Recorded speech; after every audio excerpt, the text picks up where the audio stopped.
మనస్సులో ధారణ చేసుకొని అవి కొద్దిగా స్విచ్ ఆఫ్ చేయండి. హమ్మింగ్ కనులు మూసుకొని నాతో పాటుగా అందరూ కూడా ఓంకారాన్ని చేద్దాం. దయచేసి అందరూ ప్రశాంతంగా కూర్చోవాలి, ఎవరు మాట్లాడకూడదు, ఓంకార నాదం మాత్రమే వినపడాలి. అందరికీ అమ్మ అనుగ్రహం మన పైన పరిపూర్ణంగా లభించడం కోసం అందరం కూడా వెన్ను నిటారుగా ఉంచి శ్వాస తీసుకొని ఓంకారాన్ని చేద్దాం.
శివాయ అందరూ పలకండి.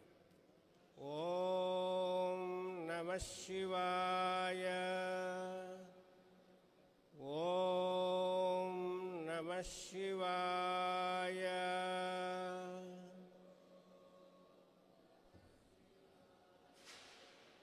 ఓం నమః శివాయ,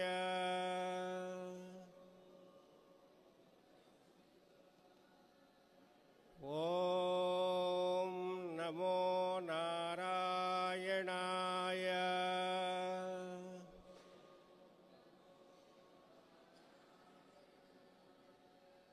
ఓం నమో నారాయణాయ,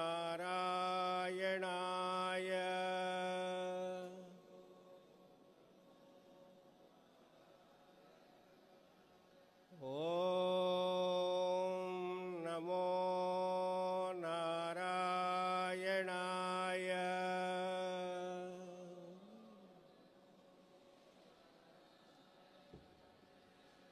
ఓం నమో భగవతే వాసుదేవాయ,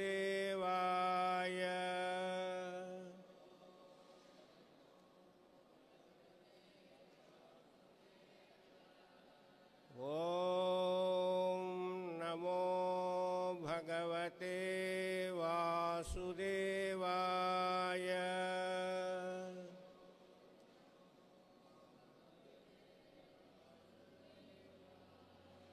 ఓం నమో భగవతే వాసుదేవాయ,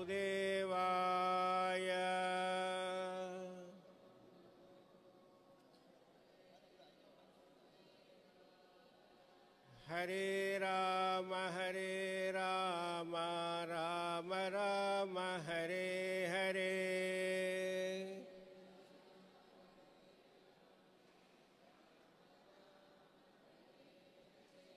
హరే కృష్ణ కృష్ణ కృష్ణ హరే హరే,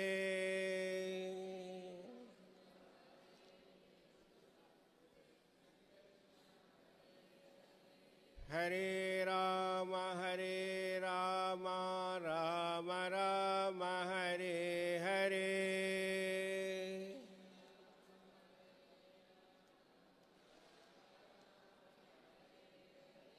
హరే కృష్ణ కృష్ణ కృష్ణ హరే హరే,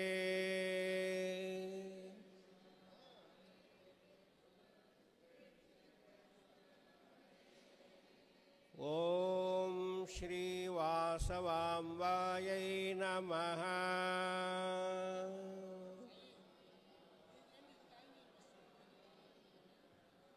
ఓం శ్రీవాసవాంబాయై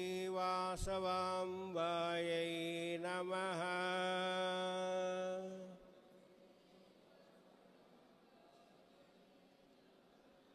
ఓం శ్రీవాసవాంబాయై నమః.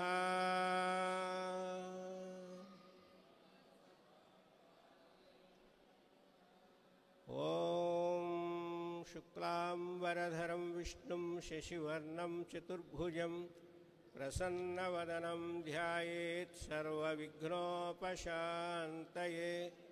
గురుబ్రహ్మా గురుర్విష్ణుః గురుర్దేవో మహేశ్వరః గురుసాక్షాత్ పరబ్రహ్మ తస్మై శ్రీ గురవే నమః. హరి ఓం.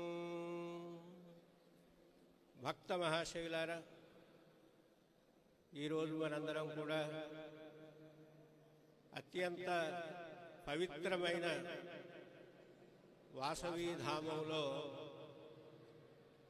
రెండవ పీఠాధిపతిగా పీఠారోహణం చేయబోతున్న పరం పూజ్య శ్రీ ప్రజ్ఞానంద భారతి సరస్వతి స్వామివారి యొక్క పట్టాభిషేక మహోత్సవానికి విచ్చేశాము. ఈ క్షేత్రం ఇంత దివ్య మంగళంగా శోభిల్లుతూ ఉన్నది అంటే ఈ క్షేత్రాన్ని అమ్మవారు తమ యొక్క మహత్తరమైన శక్తితో గోవిందరాజులు గారిలో ప్రవేశించి అమ్మ యొక్క ఆజ్ఞగా ఇంత మహాద్భుతమైన కార్యక్రమాన్ని వారు ఏర్పాటు చేశారు. ఈ క్షేత్రానికి ఇంతకు పూర్వం వచ్చిన వారు ఉంటారు, ఇప్పుడే వచ్చిన వారు ఉంటారు. ఒక్క పర్యాయం అమ్మవారి యొక్క నిలువెత్తు పంచలోహ దివ్యమంగళ స్వరూపాన్ని దర్శిస్తే ఆ తల్లి యొక్క మహాశక్తి ఎంత గొప్పదో మనం సాక్షాత్కరింపజేసుకోవచ్చు. వాసవి పురాణము అంటే అది ఆర్యవైశ్యులకు సంబంధించినది అని సహజంగా అందరం అనుకుంటాం. కానీ కృష్ణ భగవానుడు భగవద్గీతలో ఒక మాట చెప్పారు. యదా యదా హి ధర్మస్య గ్లానిర్భవతి భారత. ధర్మానికి ఎప్పుడెప్పుడైతే హాని కలుగుతుందో అప్పుడు తదాత్మ్యం తనంతట తానే అవతరిస్తాను అని చెప్పారు. ధర్మానికి హాని కలగడం అంటే ఏమిటి? ఆర్షధర్మానికి హాని కలగడం. ఆర్షధర్మము అంటే వేద ప్రతిపాదితమైనటువంటి ధర్మం. వేదాలన్నీ కూడా ఏం చెప్తున్నాయి మనకి అంటే మాతృదేవో భవ, పితృదేవో భవ, ఆచార్య దేవో భవ, అతిథి దేవో భవ. అమ్మను, నాన్నను, గురువును, అతిథిని దైవ సమానంగా చూడాలి అని చెప్తున్నాయి. అంతేకాకుండా ధర్మశాస్త్రం ఏం చెప్పింది అంటే యత్ర నార్యస్తు పూజ్యంతే రమంతే తత్ర దేవతాః. ఎక్కడైతే మహిళామణులు గౌరవింపబడతారో, పూజింపబడతారో అక్కడ పరిపూర్ణమైనటువంటి దైవానుగ్రహం ఉంటుంది అని ధర్మశాస్త్రాలు చెప్పాయి. ఈ మొత్తాన్ని కలిపి ఏమంటారు అంటే ఆర్షధర్మము అంటారు. ఆర్షధర్మానికి గినక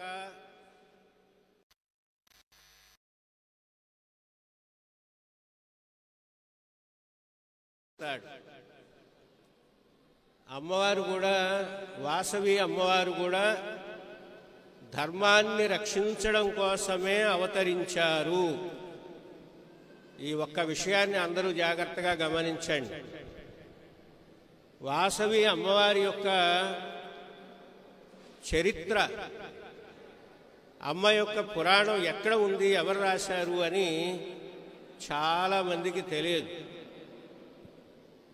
వ్యాస మహర్షి ప్రోక్తమైనటువంటి స్కాంద పురాణంలో వాసవి అమ్మవారి యొక్క చరిత్ర ఉన్నది.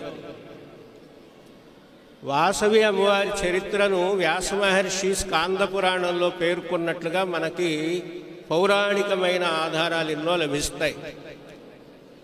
అక్కడ బ్రహ్మశక్తి, శక్తి, శివశక్తి, బ్రహ్మ మహేశ్వరులు ముగ్గురు కూడా త్రిమూర్తులు. ఆ త్రిమూర్తుల యొక్క శక్తిని, సర్వశక్తులను పరాశక్తి రూపంగా వాసవి అమ్మవారు కలిగి ఉన్నారు అని వ్యాస మహర్షి స్కాంద పురాణంలో పేర్కొన్నట్టుగా మనకి వాసవి అమ్మవారి యొక్క చరిత్ర చెప్పబడింది. అంతేకాకుండా ఇంకొకటి కూడా ఏం చెప్పారు అంటే, వాసవి కన్యకానామ. భక్తులందరూ జాగ్రత్తగా వినండి, గమనించండి. వాసవి కన్యకానామ సర్వశక్తి స్వరూపిణి. వాసవి కన్యక అను పేరుతోటి సర్వశక్తుల యొక్క స్వరూపమైనటువంటి అమ్మవారు ఆర్యవైశ్య కులోత్పన్న. ఏ వర్ణంలో జన్మించారు అంటే ఆర్యవైశ్య కులోత్పన్న. ఆర్యవైశ్యుల యొక్క కులంలో జన్మించి ఏం చేస్తున్నారు అంటే ఆర్ష ధర్మ ఉద్ధరే, ఆర్షధర్మాన్ని ఆమె ఉద్ధరించారు అని చెప్పారు. ఆర్షధర్మం అనేది తెలియాలి మనకు. అది తెలిస్తే అమ్మవారు ఎందుకు అవతరించారో, అవతారం యొక్క విశేషం ఏమిటి అనేది తెలుస్తుంది. మనం చాలా మట్టుకు అనేక రకాల పండుగలు, వేడుకలు, ఉత్సవాలు జరుపుకుంటూ ఉంటాం. కానీ ఆ ఉత్సవాలు, వేడుకలు, పర్వదినాల వెనుక ఉన్నటువంటి పరమార్థాన్ని పట్టించుకోవడం లేదు. పట్టించుకోకపోవడం వల్లనే భక్తులుగా మిగిలిపోతున్నామే కానీ జ్ఞానులం కావడం లేదు. జ్ఞానంతో కూడినటువంటి భక్తి స్థిరంగా ఉంటుంది, ఎప్పుడూ కూడా అచంచలంగా ఉంటుంది. అందుకని అమ్మవారి యొక్క విజ్ఞానం ఏమిటి అంటే ఆర్షధర్మ ఉద్ధారిణి. ఆర్షధర్మాన్ని ఉద్ధరించడం కోసం వచ్చారు. అంటే మోహపరవశుడైనటువంటి ఒక రాజు వర్ణాశ్రమ ధర్మాలకు భిన్నంగా అమ్మవారిని కోరినప్పుడు అమ్మవారు 102 గోత్రాలతో కూడినటువంటి వైశ్య సమాజంతో అగ్ని ప్రవేశానికి సిద్ధమయ్యారు. అమ్మ అగ్ని ప్రవేశం చేసేటప్పుడు ఒక హెచ్చరిక చేశారు. ఏమిటా హెచ్చరిక అంటే, మన ధర్మాన్ని మనం కాపాడుకోకపోతే, ధర్మం పట్ల నిర్లక్ష్యం వహిస్తే జాతి పతనమవుతుంది అని చెప్పారు. అందుకనే ధర్మో రక్షతి రక్షితః. ధర్మాన్ని మనం కాపాడితే ధర్మం మనల్ని కాపాడుతుంది. ధర్మానికి మనం హాని కలిగిస్తే మనమే హానికి గురవుతాము. అందువల్ల ధర్మహాని జరగకుండా ఉండాలి అంటే ధర్మాన్ని తెలుసుకోవాలి, ధర్మాన్ని ఆచరించాలి. ఇక్కడ అందరూ గమనించవలసింది ఏమిటి అంటే, హరికథ చెప్పేటప్పుడు మధ్య మధ్యలో హరికథకులు చెప్తూ ఉంటారు, శ్రీమద్ రమారమణ గోవిందో హారి. ఎందుకు అలా అంటారంటే, పక్కవాళ్లతో ముచ్చట్లు, వెనకవాళ్ళు, ముందు వాళ్ళు ఈ వ్యవహారం అంతా చేస్తూ ఎందుకు ఇక్కడికి వచ్చామో అనే సంగతి మర్చిపోతారు. భగవద్ధ్యాస నుంచి పక్కకి వెళ్ళిపోతూ ఉంటారు. అందుకని భగవద్ధ్యాస, భగవత్ చింతన మనకి ఉండడం కోసమే మధ్య మధ్యలో హరినామస్మరణ చేయిస్తూ ఉంటారు. మనం కూడా ఒకసారి హరినామస్మరణ చేస్తే మళ్ళీ మన శ్రవణేంద్రియాలన్నీ మన దగ్గరికి వస్తాయి, మన మనస్సు మన దగ్గరకు వస్తుంది. చెప్పండి ఒకసారి. ఓం ఓం హరి ఓం నారాయణ హరి ఓం. చెప్పాలి అందరూ, నోరు విప్పి గట్టిగా చెప్పండి. ఓం ఓం హరి ఓం నారాయణ హరి ఓం.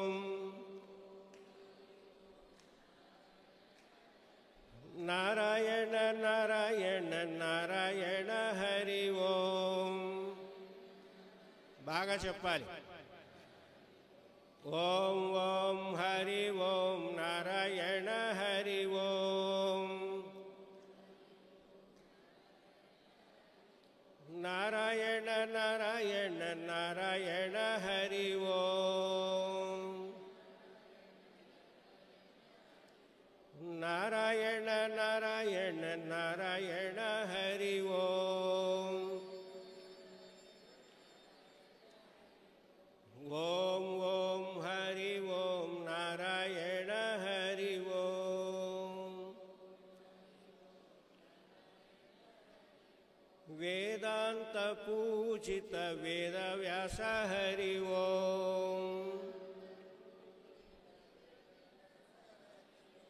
ఓం ఓం హరి ఓం నారాయణ హరి ఓం.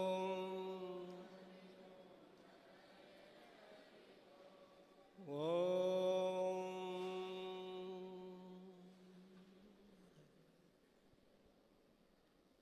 ఇప్పుడు చూడండి ఎంత ప్రశాంతత వచ్చిందో భగవన్నామం వల్ల. అందుచేత నామము సర్వశ్రేష్టమైనటువంటిది. అమ్మవారి యొక్క స్కాంద పురాణ అంతర్గతమైన వాసవి విజ్ఞానాన్ని చెప్పుకుంటున్నాం. అమ్మవారు ఆర్ష ధర్మాన్ని ఉద్ధరించడం కోసం అవతరించారు. అంటే ఒక రాజు వ్యామోహితుడై ఆ స్త్రీ యొక్క ప్రమేయం లేకుండానే తాను వాంఛించడం అనేటటువంటిది ధర్మ విరుద్ధము. కాబట్టి ధర్మ విరుద్ధమైనటువంటి కార్యాన్ని అమ్మవారు నిరసించి అగ్నిప్రవేశం చేశారు. అగ్నిప్రవేశం ద్వారా ఏం జరుగుతుంది అంటే, అగ్ని అత్యంత పవిత్రమైనటువంటిది. మానవ శరీరంలో కూడా ఒక అగ్ని ఉంది, దాన్ని జఠరాగ్ని అంటారు. ఆహారం తీసుకున్నప్పుడు ఆ జఠరాగ్నిలోకి వెళ్ళి ఆ అగ్ని శక్తిగా మారుతూ ఉంటుంది.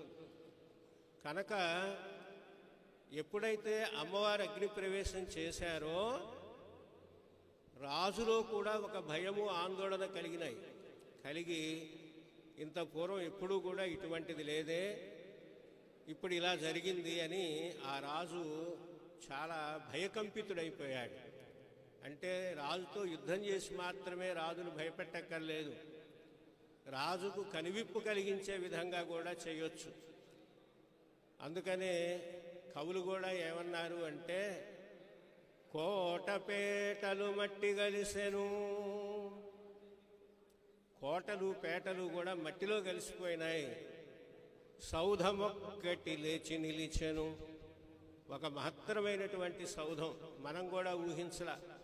100 ఏండ్ల తర్వాత ఒక మహత్తరమైనటువంటి అమ్మవారి యొక్క క్షేత్రం దివ్యంగా ఇక్కడ వెలిసింది అంటే కవయః క్రాంతదర్శః. కవులు చాలా గొప్పవాళ్ళు, వాళ్ళ భవిష్యత్తును కూడా ఊహించగలుగుతారు. ధర్మం అనేది ఎప్పుడు కూడా నిలుస్తుంది అని అమ్మవారు తన అవతార విశేషం ద్వారా తెలియచెప్పి లోకానికి ఆర్షధర్మం యొక్క ప్రాశస్త్యాన్ని తెలియజేశారు. అందుచేత ఎప్పుడూ కూడా మనిషి గ్రహించవలసింది ఏమిటి అంటే, మానవ శరీరం ధరించిన తర్వాత 4 దశలు ఉంటాయి: బాల్యము, కౌమారము, యవ్వనము, వార్ధక్యము అని. ఈ 4 దశల్లో నుంచే మానవుడి యొక్క జీవితం నడుస్తూ ఉంటుంది. బాలస్తావత్ క్రీడాసక్తః, తరుణస్తావత్ తరుణీసక్తః, వృద్ధస్తావత్ చింతాసక్తః, పరమే బ్రహ్మణి కోపి న సక్తః. బాల్యంలో ఆడుకుంటాం, పాడుకుంటాం, యవ్వనంలో ఆకర్షణతో కాలం గడుపుతాం, వృద్ధాప్యంలో చింతలో కాలం గడుపుతాం. కానీ ఎవరు కూడా ఆ పరమేశ్వరుణ్ణి స్మరించడం లేదు కదా అని